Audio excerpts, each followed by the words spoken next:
దేవుని నామానికి మహిమ కలుగుగాక. నేను రీసెంట్గా కన్వర్ట్ అయ్యాను. నేను రీసెంట్గా కన్వర్ట్ అయ్యాను. 6 months బ్యాక్ కన్వర్ట్ అయ్యాను నేను. నా సాక్ష్యం ఏంటంటే, నేను ఇంతకుముందు 2 సార్లు సాక్ష్యం చెప్పుకున్నాను. మా అమ్మగారి ఆరోగ్య విషయంలో సాక్ష్యం చెప్పుకున్నాను, అలాగే నా ఆరోగ్య విషయంలో కూడా సాక్ష్యం చెప్పుకున్నాను. మళ్ళీ ఈరోజు సాక్ష్యం ఏంటంటే, నాకు నేనైతే డెవాప్స్లో జాబ్ చేసేవాడిని. డెవాప్స్ మీద మెంటర్గా చేశాను. కానీ నేను డెవాప్స్ మీద నాకు జాబ్ రాలేదు. దాని మీద కాకుండా దేవుడు వేరే దాని మీద AWS మీద నాకు జాబ్ ఇచ్చాడు. అంటే అది ఎలా వచ్చిందో కూడా నాకు తెలియదు. నేను ప్రేయర్ చేసుకుంటున్నాను, జాబ్ కావాలేవా అని చెప్పి నేను ప్రేయర్ చేసుకుంటున్నాను. కానీ నేను చేసే దాని మీద కాకుండా నాకు బాగా వచ్చింది. నేను ట్రైనింగ్ కూడా ఇస్తున్నాను, డెవాప్స్ మీద ట్రైనింగ్ కూడా ఇస్తాను. కానీ AWS నాకు రాదు.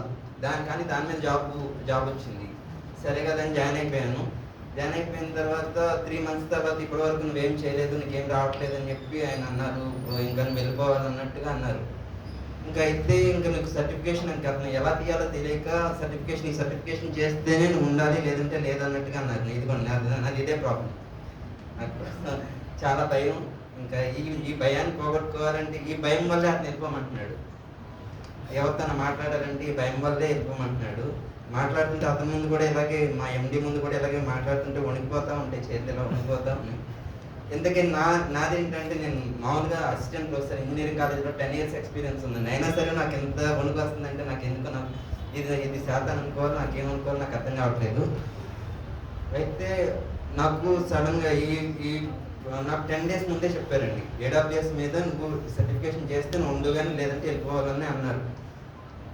ఇంకా నాకు వేరే నా స్టూడెంట్ వాళ్ళే నాకు అలా మెటీరియల్ ఇచ్చారు. నాకు ఆ మెటీరియల్ ఇవ్వడం వల్ల నేను ఆ 10 daysలో 6 monthsలో కంప్లీట్ చేయాల్సిన కోర్సు ఆ 10 daysలో నేను ప్రిపేర్ అయ్యి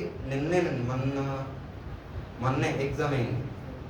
20th నాకు ఇలాగ ఇంకా నీకు 29th ఫైనల్, ఇంకా మీకు రావాల్సిన అవసరం లేదు, నీవు ఆ సర్టిఫికేషన్ చేస్తే నువ్వు ఇక్కడ ఉండు, లేదంటే వెళ్ళిపో అన్నాడు. నాకు 20th చెప్పాడు. అప్పటికప్పుడు చేయాలంటే ఒక 15 days 1 month అయినా అట్లీస్ట్ మినిమం టైం ఏమైనా కావాలి. ఆ మెటీరియల్ కూడా నా దగ్గర లేదు అని బాధపడ్డాను. కానీ అది నా స్టూడెంట్ వల్లే నాకు వచ్చింది.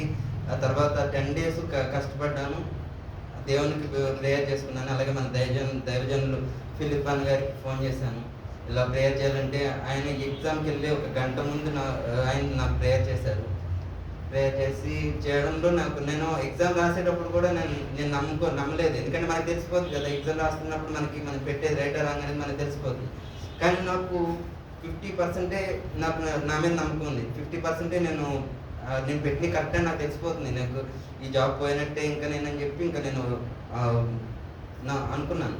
నేను ఇంకా ఒకటి ఫాస్టింగ్ ప్రేయర్ చేసుకుంటున్నాను.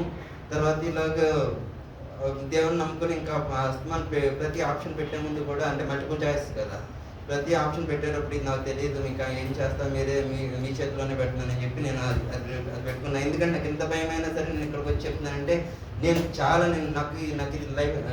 నాకు ఈ జాబ్ చాలా ఇంపార్టెంట్ అండి. అందుకని ఈ సాక్ష్యం ఇలా చెప్పడానికి కారణం అండి. నేను అలా ఎగ్జామ్ రాసాను. నాకు గంటలో సర్టిఫికేట్ ఆన్లైన్ సర్టిఫికేట్ వచ్చేసింది. అది వెంటనే మా MD పెట్టాను. అతను అప్పటిదాకా నా మీద మంచి కోపంగా ఉన్న అతను చాలా చాలా పాజిటివ్గా చేంజ్ అయ్యారండి. ఇది నా విషయంలో దేవుడు చేసిన సాక్ష్యం. ఈ సాక్ష్యాన్ని దీవించాలని కోరుకుంటున్నాను.